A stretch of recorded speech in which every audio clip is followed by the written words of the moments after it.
जय भीम।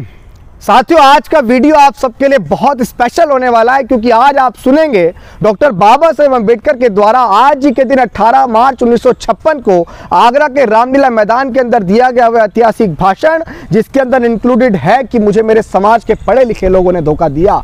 और यूं तो बाबा साहेब अम्बेडकर अपनी जिंदगी में करीब 2 बार आगरा गए। पहली बार 1946 में जब बाबा साहेब अम्बेडकर ने सुभाष पार्क पहुंचकर लेदर के प्रोडक्ट को रेलवे की प्राथमिकता में शुमार करवाया, और दूसरी बार आज ही के दिन 18 मार्च 1956 को आगरा के रामलीला मैदान पहुंचकर डॉक्टर बाबा साहेब अम्बेडकर ने वो ऐतिहासिक भाषण दिया, जो ऐतिहासिक भाषण समाज के बीच, देश के बीच बहुत चर्चित है और आप सबको उस भाषण को जरूर सुनना चाहिए। डॉक्टर बाबा साहेब अम्बेडकर ने करीब 7 भागों में उस भाषण को क्रिएट किया और मैं आज आप सबके सामने वो 7 भाग बारी बारी आपके समक्ष रखना चाहूंगा। साथियों, डॉक्टर बाबा साहेब अम्बेडकर ने आगरा के रामलीला मैदान के अंदर उनकी जनसभा के अंदर बैठे जन समूह से अपने पहले भाषण के अंदर कहा कि पिछले 30 वर्षों से तुम लोगों को राजनीतिक अधिकार के लिए मैं संघर्ष कर रहा हूं।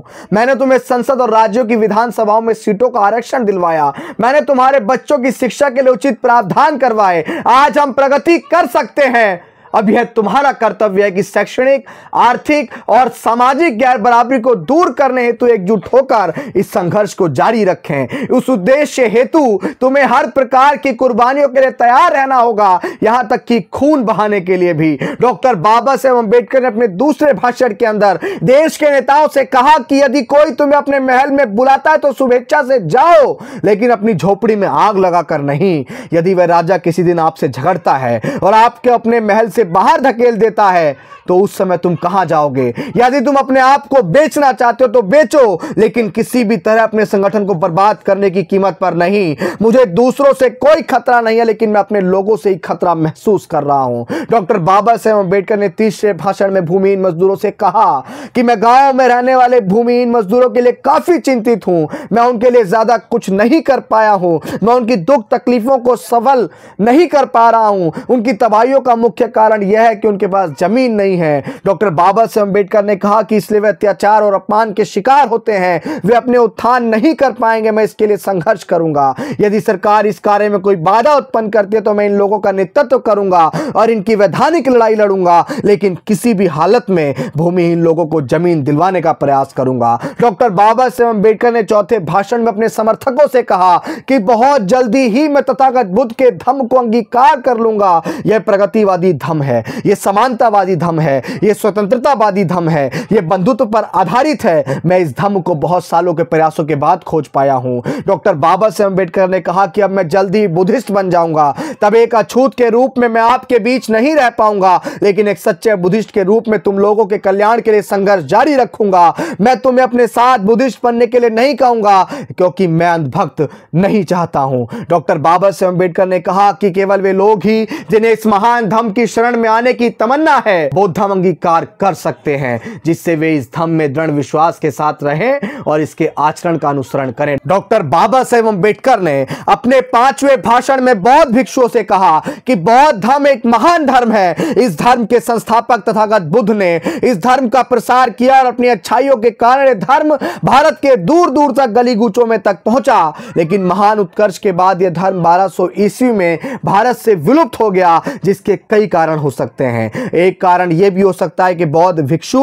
विलासता पूर्वक एवं आराम मतलब जिंदगी जीने के आदी हो गए। धर्म प्रसार हेतु स्थान स्थान पर जाने की बजाय उन्होंने विहारों में आराम करना शुरू कर दिया तथा रजवाड़ों की प्रशंसा में पुस्तकें लिखना शुरू कर दिया।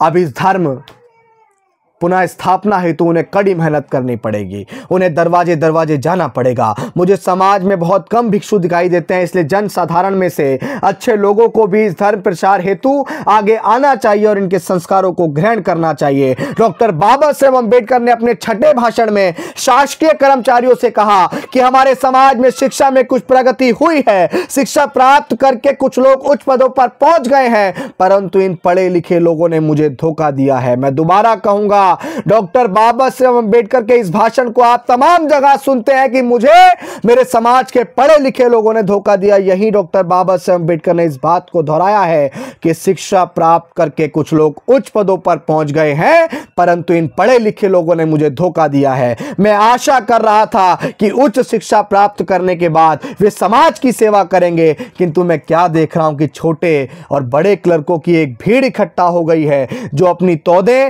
पेट भरने में व्यस्त हैं। वे जो शासकीय सेवाओं में नियोजित हैं, उनका कर्तव्य है कि उन्हें अपने वेतन का 20वां भाग 5% स्वेच्छा से समाज सेवा के कार्य हेतु देना चाहिए, तभी समाज प्रगति करेगा, अन्यथा केवल एक ही परिवार का सुधार होगा। एक वह बालक जो गांव में शिक्षा प्राप्त करने जाता है, संपूर्ण समाज की आशाएं उस पर टिक जाती हैं। एक शिक्षित सामाजिक कार्यकर्ता उनके लिए वरदान साबित हो सकता है। डॉक्टर बाबा साहेब अम्बेडकर ने अपने 7वें भाषण में छात्र और युवाओं से कहा कि मेरी छात्रों से अपील है कि शिक्षा प्राप्त करने के बाद किसी प्रकार की क्लर्की करने के बजाय उसे अपने गांव के अथवा आसपास के लोगों की सेवा करना चाहिए, जिससे अज्ञानता से उत्पन्न शोषण एवं अन्याय को रोका जा सके। तो आपका उत्थान समाज के उत्थान में ही निहित है। डॉक्टर बाबा साहेब अम्बेडकर ने कहा कि आज मेरी स्थिति एक बड़े खंबे की तरह है जो विशाल टेंटों को संभाल रही है। मैं उस समय के लिए चिंतित हूं कि जब यह खंबा अपनी जगह पर नहीं रहेगा, मेरा स्वास्थ्य ठीक नहीं रहता है। मैं नहीं जानता कि मैं कब आपके बीच से, आप लोगों के बीच से चला जाऊं। डॉक्टर बाबा साहेब अम्बेडकर ने कहा कि मैं किसी एक ऐसे नवयुवक को नहीं ढूंढ पा रहा हूं जो इन करोड़ों असहाय और निराश लोगों के हितों की रक्षा करे। यदि कोई नौजवान इस जिम्मेदारी को लेने के लिए आगे आता है तो मैं चैन से मर सकूंगा। ये डॉक्टर बाबा साहेब अम्बेडकर के वो शाद भाषण थे जिसके अंदर बाबा साहेब अम्बेडकर ने अपना दर्द व्यक्त किया, जिसके अंदर डॉक्टर बाबा साहेब अम्बेडकर ने जन समूह से बात की, जिसके लिए डॉक्टर बाबा साहेब अम्बेडकर ने देश के नेताओं से बात की, जिसके लिए डॉक्टर बाबा साहेब अम्बेडकर ने भूमिहीन मजदूरों से बात की, जिसके लिए डॉक्टर बाबा साहेब अम्बेडकर ने अपने समर्थकों से बात की, जिसके लिए डॉक्टर बाबा साहेब अम्बेडकर ने बौद्ध भिक्षुओं से बात की, जिसके लिए डॉक्टर बाबा साहेब अम्बेडकर ने शासकीय कर्मचारियों से बात की। आइए जानते हैं कि डॉक्टर बाबा साहेब अम्बेडकर के लिए आगरा और आगरा के लिए डॉक्टर बाबा साहेब अम्बेडकर का कितना महत्व है। साथियों, 18 मार्च 1956 को आगरा के रामलीला मैदान से जब डॉक्टर बाबा साहेब अम्बेडकर ने अपनी सभा को समाप्त किया, उसके बाद चक्की पाट पहुंचकर डॉक्टर बाबा साहेब अम्बेडकर ने तथागत बुद्ध की प्रतिमा को स्थापित किया।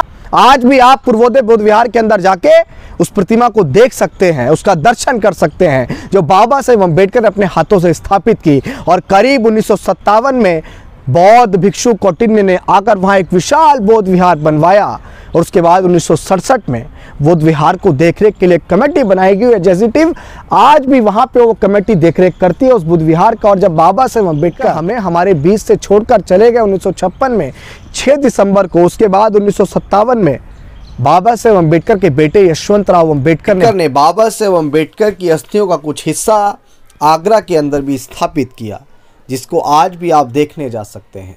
तो ये था आगरा और डॉक्टर बाबा साहेब अम्बेडकर के बीच का जुड़ाव।